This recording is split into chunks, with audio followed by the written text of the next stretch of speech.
All right, so guys, this is question number 1 out of 8.1, and it says to compare the dry braking distances from 30 to 0 miles an hour for 2 makes of automobiles.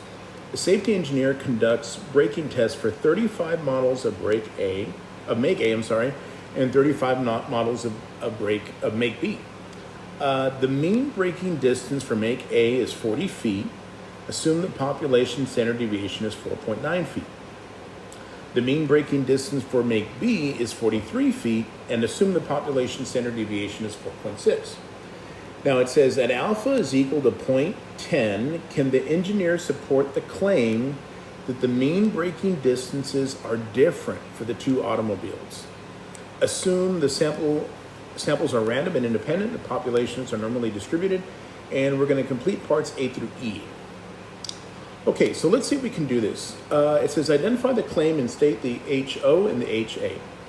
Okay, so as I'm reading through the problem right here, y'all, if you read right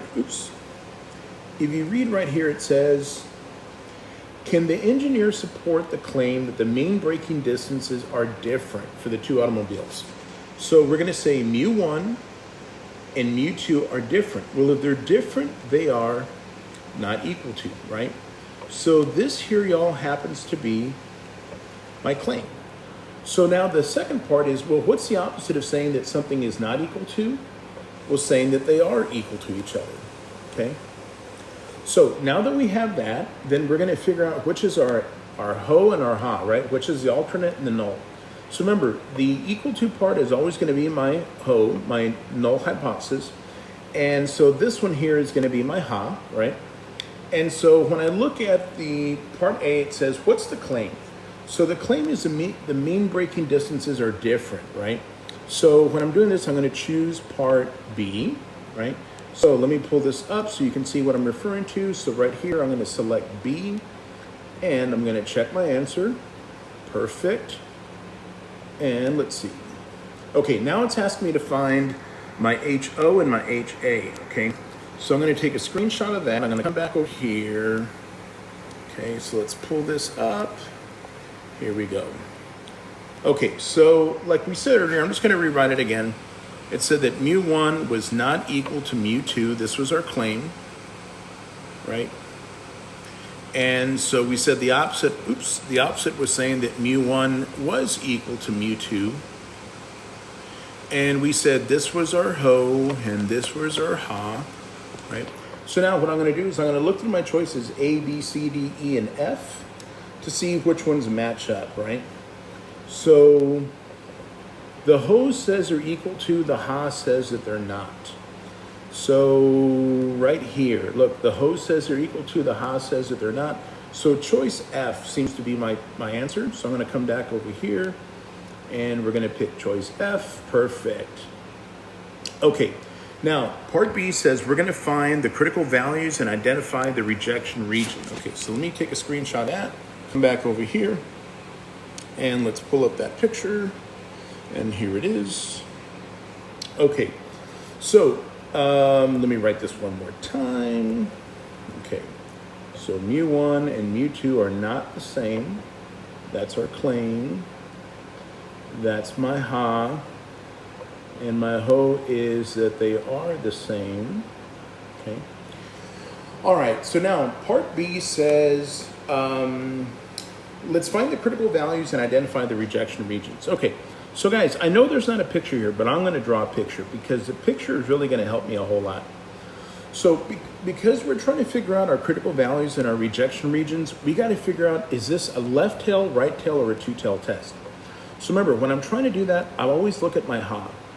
Since my ha says that they're not equal to, this is telling me that this is going to be a two-tailed test, okay? The ha will always tell me if it's left, right, or two-tailed. Since this is a two-tailed test, I got to look at my alpha, and my alpha in this case is 0.10. So what I have to do now is I have to find alpha divided by 2, which is 0.05. So we're going to have 2 critical values, alpha over 2. So what we're saying is that the area underneath this part of the curve is 0.05, and the area underneath that part of the curve is also 0.05. And so we're going to have two critical values. One of them will be negative, the other one will be positive, okay? Because right here in the middle, we know that's 0. And the way we're going to find that part out, y'all, is we're going to go second, vars. We're going to click on our inverse norm. And we're going to enter in the area to the left of the curve. So remember we said the area to the left of the curve it's going to be 0.05. So look, we're going to take my calculator right here. Let me clear all this stuff out. I'm going to go second vars. I'm going to go inverse norm, 0.05. Hit enter. And I'm coming up with a negative 1.64. If I go to 3 decimal places, negative 1.645. Okay. And the reason I'm going to 3 decimal places is because right here it says, let's go to 3. So negative 1.6, oops, that looks really messy. Let's fix that up. Negative 1.645 and then positive 1.645, okay? So I know it looks a little messy there, but I'm gonna enter those numbers in for us right here. So we said negative 1.645, comma, 1.645, okay? I'm gonna check my answer, perfect. Okay, now it's asking me to find the rejection regions, okay? Let's see. So look at all the numbers that we have here. So guys, my rejection regions, I'm gonna kind of come back and look at the picture again, right? So just so you remember, let me put this in blue. This is my fail to reject region, and these areas over here are my rejection regions. So anytime I'm smaller than negative 1.645, or anytime I'm bigger than positive 1.645, those are going to be the areas that I have to reject, right? Those are my rejection regions. So when I look at my problem here, they kind of answered it for me, because if you look at all the numbers that I have here, only G has those same critical values, right? So when I'm smaller than negative 1.645 and when I'm bigger than positive, right? So there we go. Okay. Now we're going to find our standardized test statistic, okay?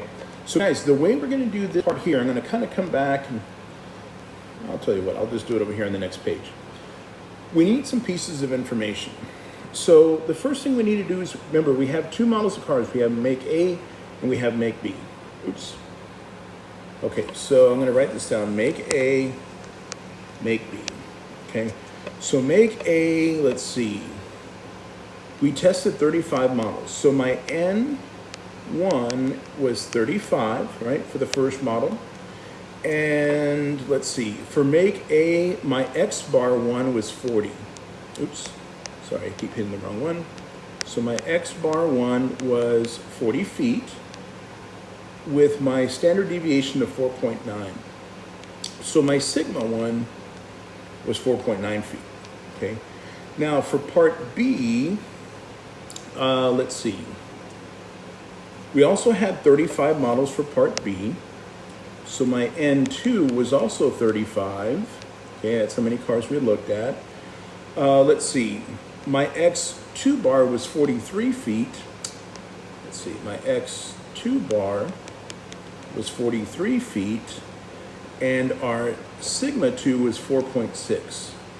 So my sigma 2 was 4.6. Okay, so guys, I'm going to use these pieces of information here. And I'm going to do this on my calculator, okay? It's usually a lot easier if I do this on my calculator here. So let me do this. Let me get my calculator going, clear it out. First thing I'm going to do, I'm going to go to Stat. I'm going to go to Tests. And I'm going to click on number 3 because we have a 2-sample test, okay? So notice the first thing it's asking me for is sigma 1, right? So my sigma 1 back here was a 4.9. So 4.9, okay? My sigma 2 was a 4.6, so I'm going to go 4.6, okay? My X bar 1 was, let's see, a 40, and my sigma 1 was a 4.9. So we have 40 here, 4.9 here, and my X2 bar was a 43, and a sigma 2 was 4.6. So 43 and 4.6, okay? And so now we're going to, the second thing is, guys, if you notice here at the bottom, we have mu1 is not equal to mu2. We have them being less than, being greater than. Remember, this was a two-tailed test. So this is what I'm looking at for my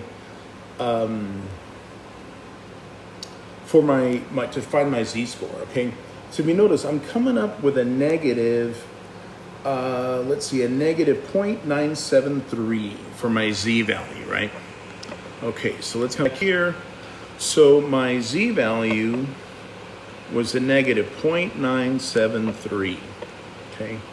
So I'm gonna come back over here and enter that in, negative 0.973. And oops, I made a mistake somewhere. Let's see. Did I enter in something wrong? 40, 4.9, 43, 4.6. Maybe I entered in something wrong. 4.9, 4.6. I know why. My N2, guys. I'm putting in my wrong numbers here. This is 35. Oops, I didn't see that. This is 35. Better. Okay, there we go. So look at my z value now, negative 2.64. That's what I did wrong. All right, let's come back here and let's clean this up. I said negative 2.64 something or 641. Okay. 1. There we go, much better. Okay. So now we got to figure out, are we rejecting, failing to reject? What's happening here? So let's take a look at the numbers that we came up with. So actually, I'm going to try to make this as easy as I can, y'all. Here was our picture, right? The numbers we came up with were negative 1.645, positive 1.645. We said these were the rejection regions, and this was the fail to reject region. And the critical value number that we just got right now was a negative negative 2.641, okay? Negative 2.641. So notice where we fell into. We fell into our rejection region, right? So we are going to reject the null hypothesis, okay? So we're going to reject the null hypothesis because we fall in the rejection region. Okay, perfect. All right, we're almost done here. So now it says interpret the decision in the context of the original claim. So the first thing is, at what percent significant level? At the significance level ratio is the alpha. And the alpha in this case is 0.10. That just means 10%, okay? So I'm gonna pull this back up here, and right here, I'm going to type in the number 10, okay? And now we got to figure out what's the next part. So look at my choices. Let me see if it pulls it up. Insufficient, sufficient, support or reject, right? That kind of business. So what I'm going to do is, if I come back over here, y'all, and let's see. This is what I'm looking at from the very first slide that we had. Our claim was the alternate, and we decided to reject the null. So since my claim was the alternate and we decided to reject the null, we're going to say there is enough evidence to support the claim. So I'm going to come back here. There is enough is the same thing as sufficient to support the claim that the mean braking distances for make A automobiles is different from that from part B. And I'm gonna go check my answer, and we got it, okay? So I hope this helps. I hope this makes sense. If y'all got any questions, please let me know.